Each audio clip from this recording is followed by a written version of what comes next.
also in the house and also among the panelists. And last but not least, we have Jaziel, who is the Africa Investment Officer at Akion Ventures. A round of applause for all our panelists, and let's sit according to how our faces and names appear on the screen. Yeah.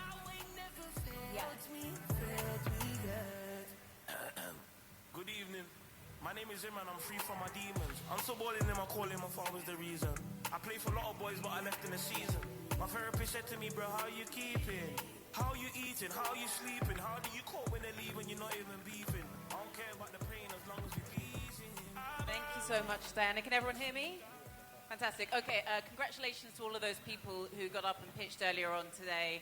It is not easy. It's nerve-wracking doing these things. People are so passionate about their business, and then getting up and talking about your business and trying to raise money in front of strangers is nerve-wracking. So round of applause, please, for all of those people that got up and pitched.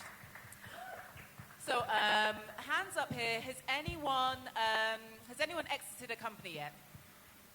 Well done. Congratulations, Christophe. So we'll be happy to have some questions from you. But this session is going to be about the path to exit, in particular in fintech. We talk about it a lot. It's a hot topic of conversation this week in Nairobi.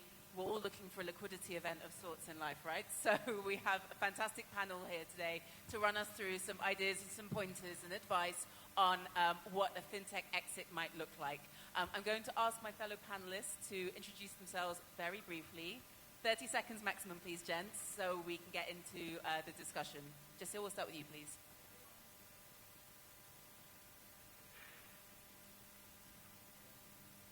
Hello. Okay. Everyone, my name is Jaziel. I am the African Investment Officer for Akion Ventures. We are an early-stage investor investing in fintech companies across global emerging markets, and I lead the business here in Africa. We're writing checks anywhere from $500,000 to $1 million into pre-seed to pre-series A fintech companies. But yeah, that's a bit about me. I'll talk some more after this. Thank you very much. Dario? My name is Dario. I run a company called Brighter. We're a business intelligence company focused on what we call underserved markets. It's great to be here. Thanks, Christophe and team, for inviting. Thank you very much. Alvaro? Hi, everyone. Pleasure to meet. I'm Alvaro. I'm a principal at Speedinvest. We are a Europe, Middle East, and Africa fund, early stage, with around 1.5 billion assets under management, and have done a fair amount on the continent and looking to do a lot more. Thank you very much. Apollo? Apollo Sunday, country manager at Luno, global crypto platform. Wow, very concise. Thank you, Apollo. And just in case I haven't met you, my name is Jessica Hope. I run Wimbard, a PR agency specializing in African tech. And unsurprisingly, a lot of our clients are fintech clients. Those are the guys who've raised a huge amount of money and need to be in front of large audiences. So yes, that's what I do. So just a little bit of background. I'm going to go straight into Dario, because Dario is the numbers guy. He does data, numbers, facts. And we don't want this panel to be too much blue sky thinking, or we don't want too much theory. We want hard numbers and facts and data points as well. But as we all know, the fintech is really the big beast in African tech. It takes up the vast amount of investment, fundraising, of headline space. I was going to say newspaper inches, but no one uses that term anymore, showing my age. But Dario, it would be great to hear from you before we kind of get into the meat of what an exit might look like.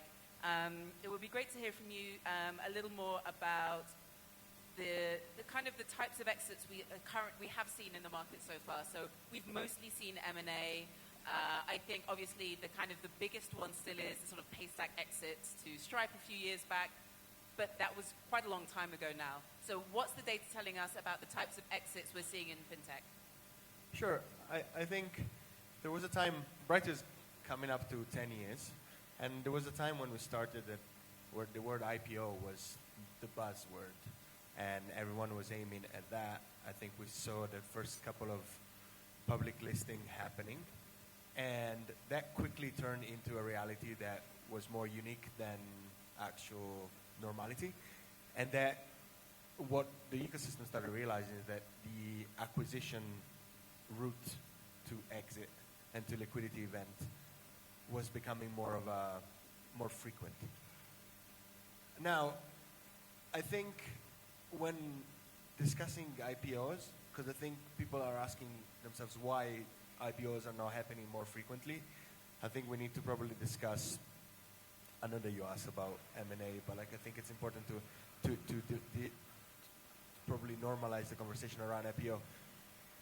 Africa is a continent with over 50 countries, and it's a continent that is, to date, still extremely fragmented, despite the presence of the free trade agreement, despite the presence of regional clusters, despite the presence of the African Union and the UNICA. And these payments and financial sector is an rightfully extremely regulated sector. And so it's, as a result, growing a company that will get to a sufficient scale as to be able to capture the type of capital or generate the type of capital that then will attract public listing is an extremely hard task. And I think to date, in fact, if you look at the composition of the companies that have actually IPO'd on the continent, like not all of them are financial technology, and you probably see more work in the energy and the commerce space. Now, back to the M&A. Merger and acquisition have taken different shapes on the continent. Not all of them have been liquidity events, so just to clarify. M&A have been dominated largely by banks that have tried, Brighter itself, like for instance, we work with banks that want to know what the lay of the land is so they can understand whether they can develop their own solutions or they can buy a solution, right? And so we've seen, if you look at the exits, a lot of them have been exit into corporates and financial infrastructure, corporates and banks, and if anything, some large money movers, right? We've seen Network International, we've seen Sendwave and World Remit. I mean, these are companies that have the size of banks and the volumes of banks, and are companies that operate globally. Whereas if you look at what we call the startup activity, that often doesn't take the shape of a significant liquidity event, and more often probably acquire-hire situations, equity swap situations. Sorry, I've spoken a lot, but... No, useful context, that's helpful. Thank you very much. And so, Jasil, I know that you scrutinize the deals a lot. It feels like, I follow you on Twitter, it feels like personal pastime, professional pastime as well. So look at some of the fintech and tech exits that have happened. What actually made these deals work? Was it timing? Was it product strength? Was it founder? Was it aggressive investors pushing behind the scenes? Or a mixture of all of them? Thanks, Jessica, and thanks for having us today. I think to answer the question, I'll probably pick up where Dario left off. I think when we think about exits, we have to be careful that we're not lumping all exits into one. I think different exits have different factors. The right exit that we're all thinking about, the premium exits, quote unquote, the one that make money, it depends on a factor of things. I think timing is always important. Pace happening today is a different conversation. I think the type of product you're building, how complementary it is to the acquirer, it comes to mind as a great product, right? That's make it work. Investors for sure are going to get big for that, because despite that giving out money, I like getting it back even more. And we have a lot of LPs who give us money to give us and get back, and we have years that we are supposed to get the money back, and so investors need to drive at some point to say, hey, when am I getting my money back after the last 7, 8, 10 years or so? So I'll say those are the things that cause exits to happen. But when we move away from the premium exit, I think the question that comes up is, what is the outcome that you're building for? I think if what you're building is interesting but not large enough to be a premium exit, then different things come to play. And that's where I think that we should have more of a conversation around. And what's the scale for a premium exit? When you're saying the word premium exit, sounds very sexy, but like, what does that actually mean as an investor? And Alvaro, I'd love you to answer that question from an investor perspective after Jasil as well, please. I think there was an interesting article by AfriDigest where Emeka mapped out how many companies in Africa make more than $500 million in revenue. And it's like in the hundreds compared to like thousands in other parts of the world. I think a premium exit in Africa today, honestly, I know we all want to have unicorns. It's probably $200 million. unless someone knows about the company value, they turn cash to a real number and pricing about an opportunity I want to get in. But I'm sure Alvaro has some thoughts. Thank you. And session, I guess, to you. No, absolutely. It's the right question to ask and the right forum to be talking about it, right? So a premium defined by who, right? Premium defined by market, I would agree with Jazeel here, right? It's 200 million, it's 300 million. We're no longer talking about building unicorns in the market because the market has shown that you can't build or that you can't exit a company at 200 million if your route is going to be M&A and if your route is going to be within Africa, right? That's not me being negative, that's just what the market is showing, right? But when you look from an investor perspective, if you're raising 100, 200 million funds, what does a premium exit look like for an investor like that? Then you're talking about billion, $2 billion, $10 billion companies, right? So is that investor in that fund size aligned to what you want to build in Africa? And are you as a founder conscious that that's what your investor is looking for in terms of return, right? Okay, that's interesting. And quite a lot of the startups in the room are pretty early stage. So two questions. What is the route? At what point should they start thinking about their exit strategy? And what does a premium exit strategy look like for a fintech now in, say, 2 to 5 years? I mean, happy to give a thought here. I mean, I think for founders, whether or not you think it's your job to think about an exit, as soon as you take outside capital, I think you're implicitly taking that role on, right? If you take on outside capital, that means that your investor is looking for a return. And so you should be very conscious about what that return expectation is from your investor, and if you can fulfill it, and if it aligns with your business to fulfill it, right? So if you're very early stage today and you take a 50K investment from an angel or from a very small fund, then make sure that you know what the fund size of that investor is. Make sure you know what the return expectations are, etc. Right? And premium, again, it's defined by who, right? It's defined by the investor that invests into your fund, into your company. A quick show of hands for the startups that we're pitching today. Has anyone already had that discussion with their investors that they're speaking to about an exit strategy? Are investors asking at really early seed stage as well? No? Okay. Work to be done then in terms of helping, I guess, educate and support startups in their exit strategy. So Apollo, you work for Luno, so a slightly different proposition, but obviously you work with and collaborate with a lot of fintechs. Firstly, have there been any interesting crypto exits in the fintech market that you know of? I think you know the answer to that. Yes. I don't have the hard numbers, but I work at Luno. And after raising multiple rounds through various investors we've had in the long term, I would say Luno is, I think, one of the biggest crypto exits in Africa, fully acquired by GCG Group. Right. And so what does that mean for you as a company then? What did that exit mean? How did that enable you to scale? Or did it mean that someone could just retire or multiple people could retire? Or is there an added pressure now that you have exited? Well, there are people who retired. But as the operator on the ground, who's responsible for making that capital produce this return that this investor would be expecting, there is the additional burden to know, say, start out entity with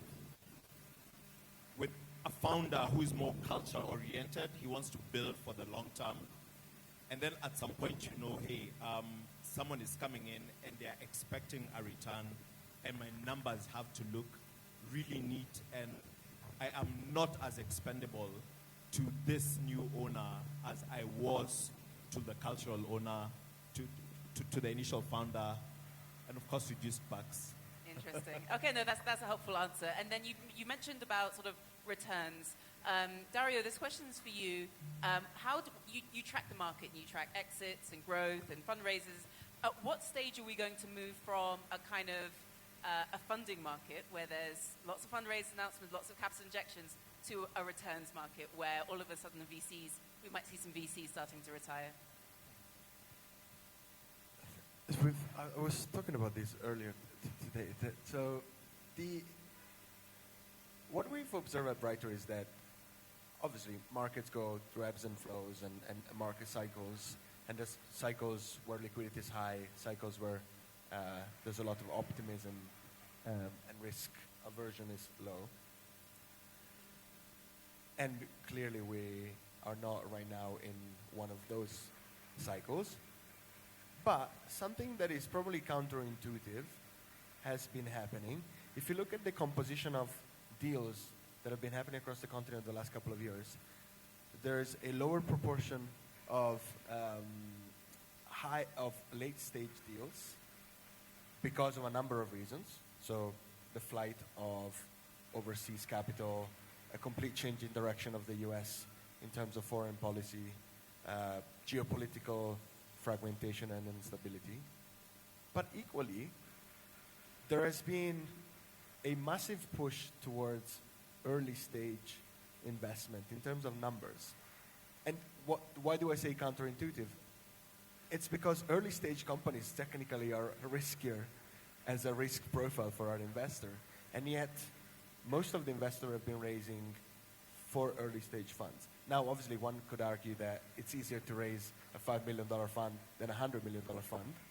And also the pipeline for investment in terms of very late stage could be complicated after a number of market shocks. So, of course, the opposite is equally probably true. But what we have seen is that there's a massive increase in early stage investments right now.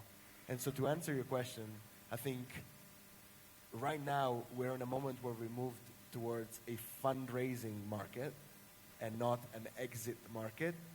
But as a byproduct of this, if the conditions allow, over the next few years, we'll probably move into, as a result, the exit market, because many of these companies will find themselves in a position to be scaling. And then to conclude, the fundraising profile and sort of approach of investors right now is far less bullish and far less sort of speculative than it was at the beginning of the 2020s.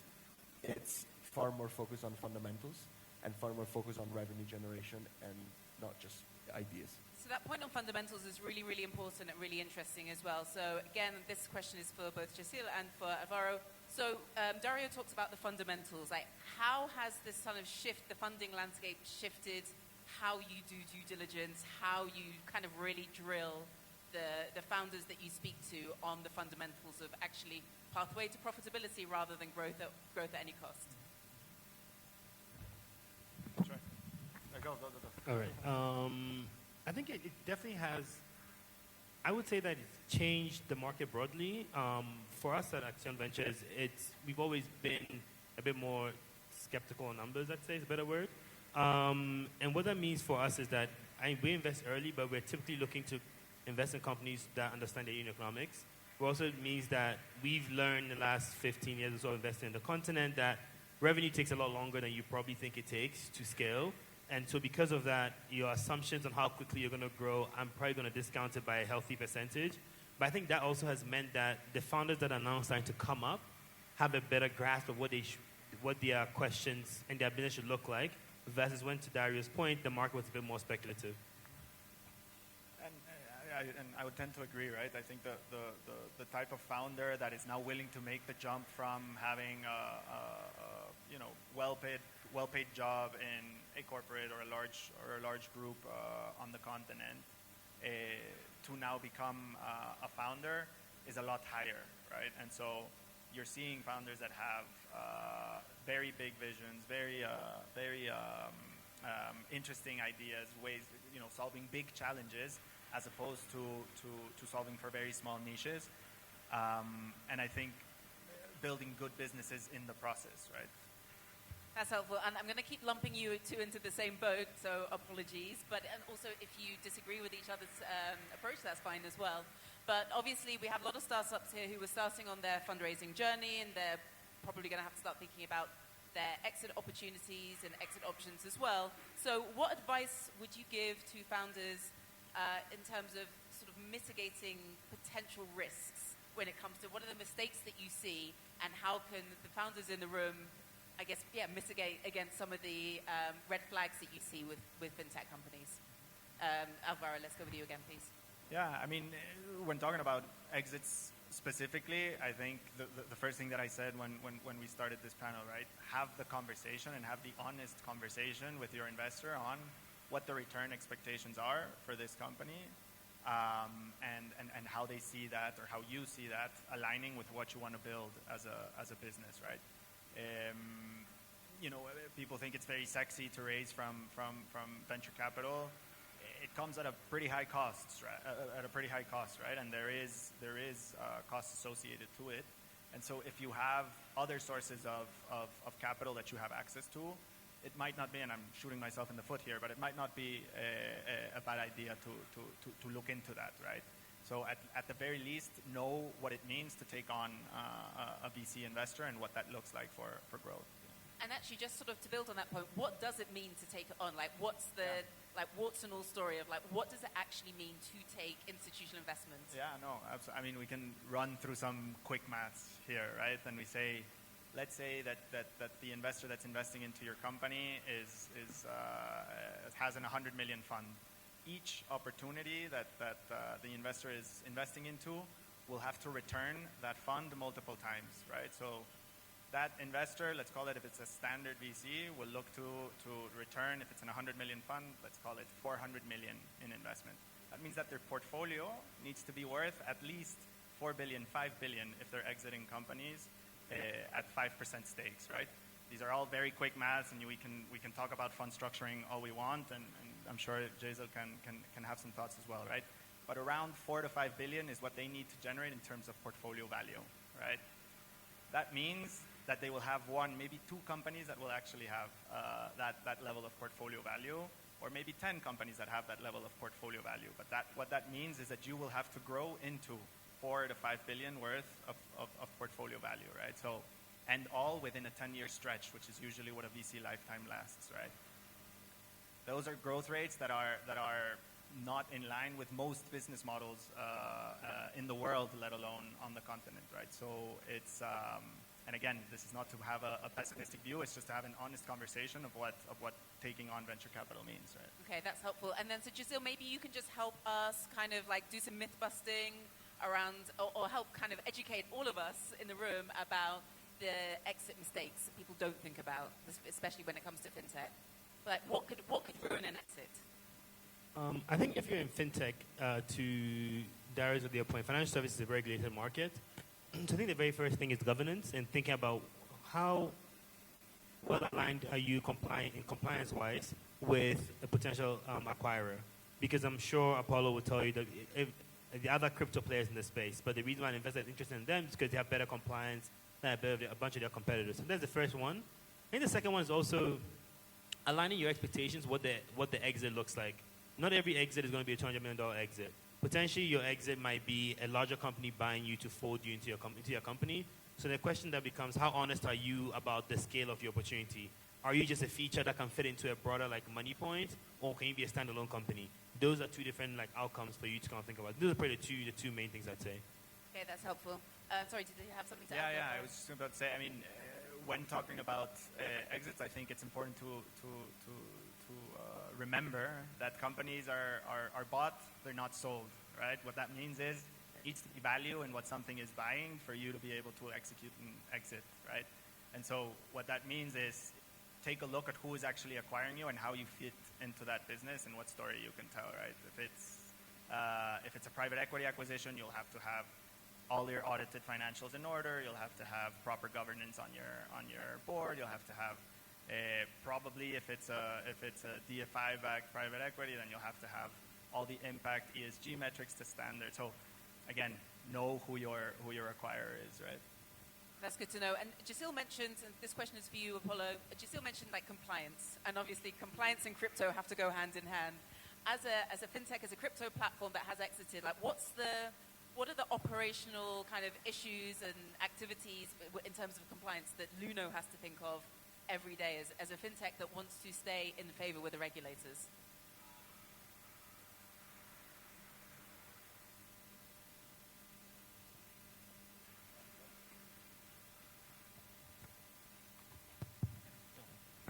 That's it.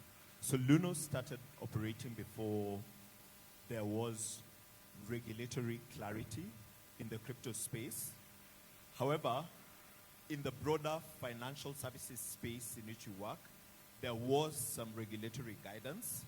And if we go back to 2013 when Luno was founded, the founder's hypothesis was that crypto will eventually become a mainstream asset. And for it to become a mainstream asset, regulation was going to be inevitable. This was the thinking back in 2012. And therefore, if regulation was going to be inevitable, then entities that pay the cost of compliance early enough are going to have greater opportunity going into the regulated space. And we have seen this work out with the sort of partnerships we're beginning to have with large banks in South Africa, I think with multinationals across Africa. So we didn't take advantage of the situation that there was no clear regulation. We built as if there was some regulation in place. And then that feeds into having reliable operations, right? You have your compliance, but then also the service has to work as advertised. Settlement has to work as advertised. Your infrastructure has to be sufficiently reliable, right? And you have to optimize for cash early enough. You don't just build for growth or for scale. How are you going to get money out? Right. That's good to know. And then, so Alvaro, I'll go to you then. So you talked about some of the things that investors might look for. How important is that operational excellence when it comes to the stage when you're thinking about an exit? And where does it rank compared to, I guess, operational excellence, let's say good governance, I guess, revenue, a team that you're like, okay, do you have a founder that can go, you can take a company from 0 to 1, but can that founder take the company from 1 to, I don't know, 50? Anything else? Like, what else do you look for other than, and please rank what you look for? No, 100%. And I think, again, there's things that you can do in terms of being exit ready, right? Let's say, being prepared with your financials, having that operational excellence. At the end of the day, though, again, businesses are bought and not sold. So for me, the thing that ranks the highest is, do you have an attractive product? Do you have good unit economics? And does your business make sense, right? That should be table stakes before you can talk about any sort of like financial preparedness, no? Once that prerequisite is met, then you can talk about, okay, are my financials in order? Do I have the right board set up? Do I have the founder that can take this, right, from 10 to 50 or from 10 to 100, right? Will I bring in a new CEO or will I stay on as a founder? Do I have the right capabilities, right? All of these things, I think, are secondary conversations to, do I have a good business, right?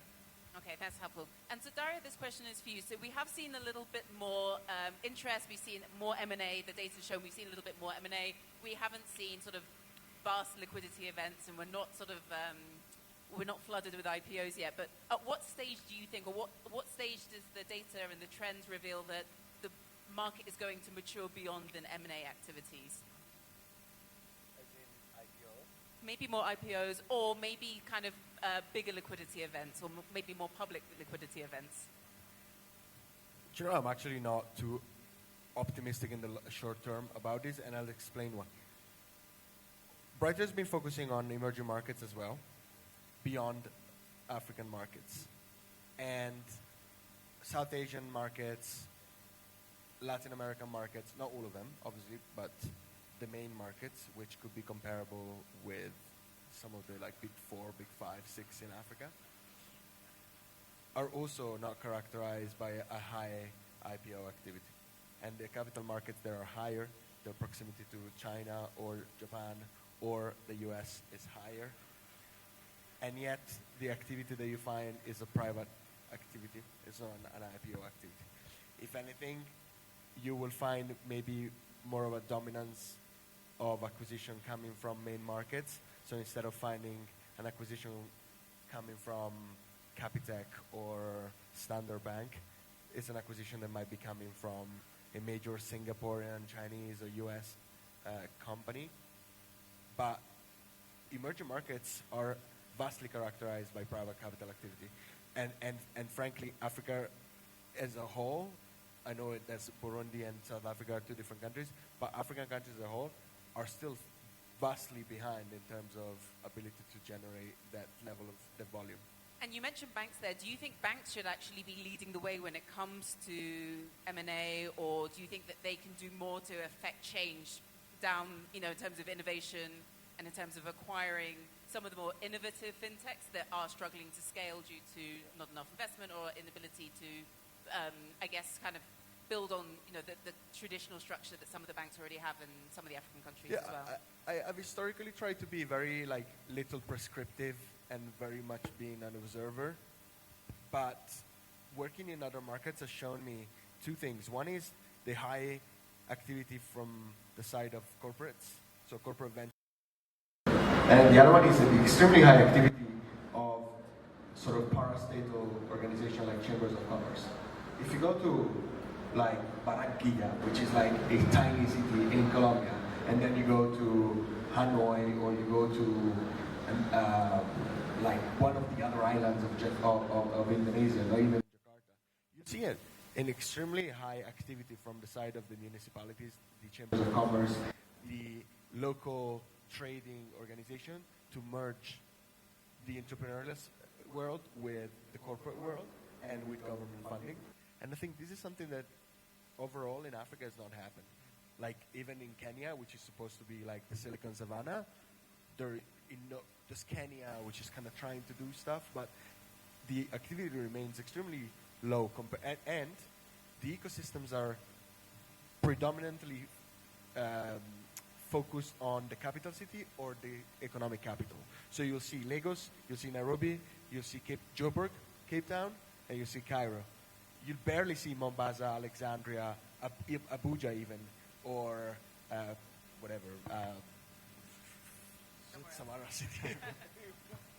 Alvaro, you have something to add there? Yeah, and I think it is I think it's easy to kind of sit on this panel and say, when are the exits going to happen, right? But I think it is the job of both the founders and the investors to take that role on, right? And it's not wait for an exit to happen, but make an exit happen, right? And I think that job falls a bit more on the investors than it does on the founders, but generating those corporate relationships, you want to have funds that have those corporate relationships and that can help you get those POCs, which is usually the first step into an investment, which is usually the second step into a potential exit for your company, right? So I think a lot more engagement from investors with regulators, with the public exchanges, with corporates is key to unlock more exits in the company. Thank you. I'm going to ask you guys one more question, but before I do, if anyone has any questions, burning questions, you should try and get some advice from this incredible panel here. So please have a think. I'm going to ask one last question, and we'll open up to questions from the floor. This is to everybody. Dario kind of gave not necessarily a pessimistic summary there, but not hugely optimistic. There's all this conversation, chit-chat about IPOs. Are we naive to even be thinking about IPOs as a viable exit option? And this is open to everyone. I'd love to hear everyone's thoughts on this. Maybe because Anwar said something that was very clearly expressed.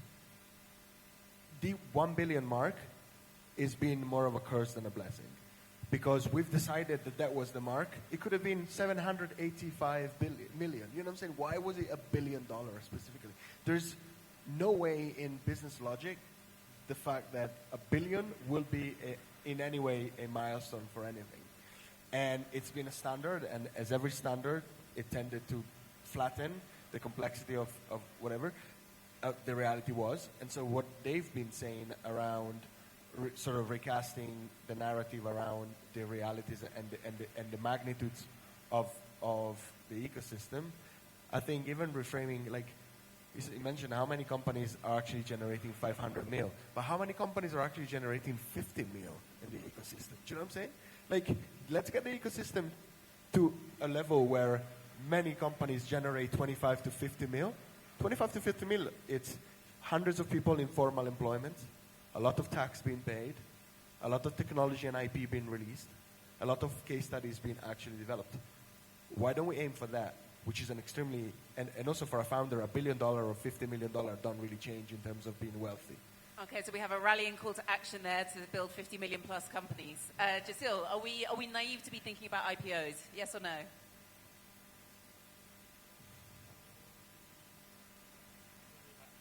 don't know if I have a yes or no answer to that question. I think that we should put public markets in context with global history. Like, the most advanced African commercial civilization is still, 200, 300 years behind the US. The first venture capital deal that was done in America was 1985. The first venture capital deal done in Africa was 2010, maybe 11, maybe 7 if you think about Celilant. And so we're still quite far behind. I think the first question you ask yourself is what can happen? And then we're seeing the NSC, Nigerian Stock Exchange, Joburg, trying to do the right thing, which is trying to drive more volume. I think that Dario's point, and Nairobi Stock Exchange is very clear that need to be a 50 million AR revenue company, be in more than one market, you can list, right? I think those are the metrics to think about.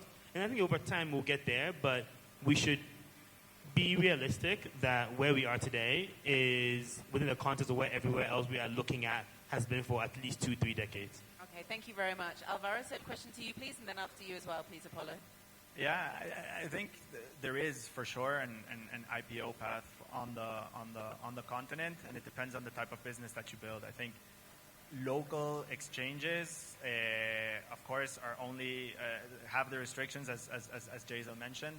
It's not the only path, right? It's probably the most realistic path if you do want to list, and if that's what you want to, if that's the kind of end goal.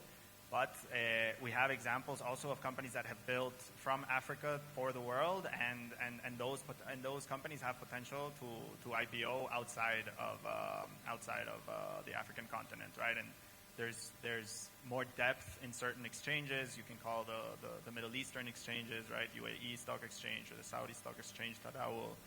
These are becoming viable alternative or viable opportunities for IPOs, but it's not IPO for IPO's sake, right?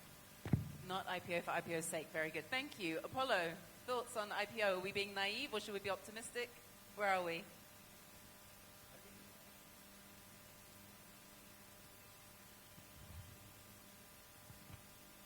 I think it's a great conversation to have aspirationally, and it's good, to aspire and to get the most ambitious of us to, want to do unicorns and be up there. But then if we look at IPOs as a numbers game, the more the quantity of entities, of enterprises in an economy, the more likely we are going to get IPOs. Then the question becomes, how does the middle look for Africa?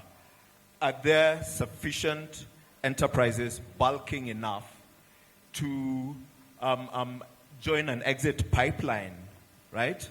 And it's a very personal question for me because I did, just a quick AI search. My prompt was, considering Africa's current youth bulge, right? And also rate of underemployment, right? How many jobs does Africa need to create over the next 10 years in order to capture this youth bulge without trying to think about what the hazards for the continent would mean if we do not get people in this youth bulge gainfully employed over the next 10 years. So the number I got back from AI was about 300 million jobs over the next 10 years, all right? If you take 300 million, divide by 365 times 10, it gets you in the range of 80,000 jobs per day for the next 10 years. The traditional methods of enterprise creation, which is government, development sector, or some rugged entrepreneur, cannot plug this gap. So it speaks to me that Africa probably needs a different form of venture creation that will solve needs, create enterprises that are bulky enough in the middle to pave the way for more ambitious enterprises to rise, IPO. And remember, a good value that the economy gets from IPO is distribution of wealth. People get to own productive, assets. So interesting question, interesting discussion to have. So you've talked around the subject, but you haven't answered the question, Apollo. Are we being Yes. optimistic, or are we naive, or what? We must be optimistic. So we push the top, and then we can pull up the middle and the bottom. What a line to end on. Thank you so much. Do we have any questions at all for our panelists? Please state your name, and please keep it to a question rather than a statement. Okay, cool. And please also direct who you like, if there's anyone in particular you'd like to ask the question to. Sure, hi, thank you. Directing the question to Alvaro, you said that there needs to be a bit more engagement from investors. I'm curious what this exactly means for this market. Does it mean that we need a bit more private equity firms? What kind of work will it take from the private market for such to happen? I couldn't understand the question. Can you paraphrase the question, please? Sure. Okay, so you said that there needs to be a bit more work or engagement from the investment side for more exits to happen. What exactly does this look like for the private market? Does it mean that we need more private equity firms, for example? I wouldn't necessarily, yes, on the private equity side, for sure. I think there is quite a bit of private equity on the continent. I think more marriage between VC-backed assets and PE-backed assets or PE funds needs to happen, and there needs to be a closer relationship between VC and PE, because I think that doesn't exist on the continent, and it does exist on a lot of other different markets. But for me, it's a lot more about bringing in the private capital from corporates or having closer relationships with the regulators. And again, this falls mostly on funds side, bringing in more capital from an LP perspective into funds, for example, right? There's today you have 80-90% of the funds on the continent backed by development financial institutions, right? If you can bring some of that down and have it be maybe 60-40, 40% with private capital from corporate capital, then that engages the ecosystem a lot more, right? So again, closer relationships to corporates, if I would have to say one thing, yeah. Thanks for that, Alvaro. Do we have any other questions at all while we have this wonderful panel of experts here giving free and very, very detailed advice? Anyone else? Nope. Okay, I'll go. Yeah, Christoph? You spoke about IPO and stuff, but question maybe directed for Luno. Isn't there opportunity in the age of asset tokenization to create like a pre-IPO, a layer where you could list the tokenized asset of some mature startup to generate liquidity for founders, investors, and so forth. And then, when they get to a certain stage, they can go on the full IPO. Is something Luno should do or somebody else should do? That's a big question. Take is failing us. Okay, let me just try and get the question kindly. You're asking about the role of tokenization in supporting this funding. Was that the question? Well, if you can tokenize the shares of a startup company, you could list them and people can buy them through this mechanism. So you'd basically generate liquidity earlier than waiting for an IPO or another type of liquidity event. I'm not saying that Luno should do that, but you have experience in that kind of Absolutely. I think over the past 3 months, I have been in 2 regulator engagement forums with the Capital Markets Authority of Kenya. And, we are currently at the final leg of the crypto industry regulations. And I just say to the regulators in the room, look, about 10, 12 years ago, when crowdfunding was a thing with Kickstarter and a number of companies, a lot of us in Kenya had this intense regulator engagements and pushed for the passing of a crowdfunding bill. The regulators put in quite a bit of work. 10 years later, I think only one entity has had any sort of regulations under that crowdfunding bill. And then I just told the regulators, look, tokenization is actually an easy opportunity to achieve what you wanted to achieve with the crowdfunding regulations. And at that point, tokenizing shares of entities, you sort of create an easy pathway where people understand there's a thing called a cap table. You manage it jealously, and you could sort of massage it all the way towards bigger raises and eventual exits. But then also, I'm from a mechanical engineering background, and I think it's the same situation throughout Africa.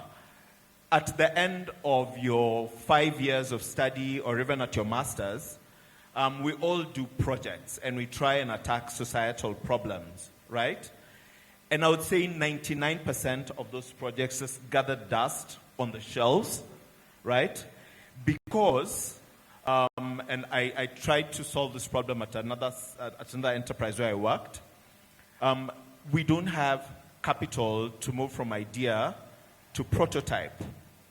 Because once you prototype a hardware, then it's easier to have an investor conversation about how to productize, right?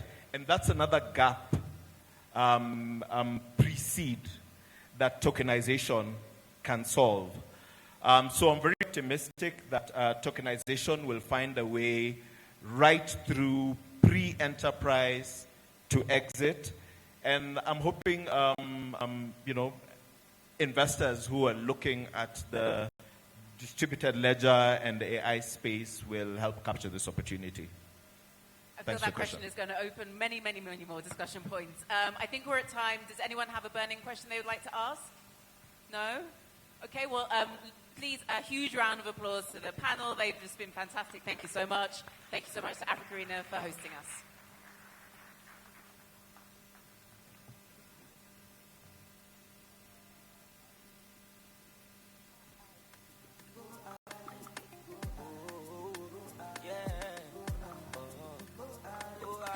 Don't leave the stage.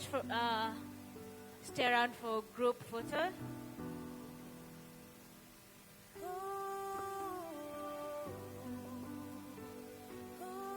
Thank you so much. A round of applause.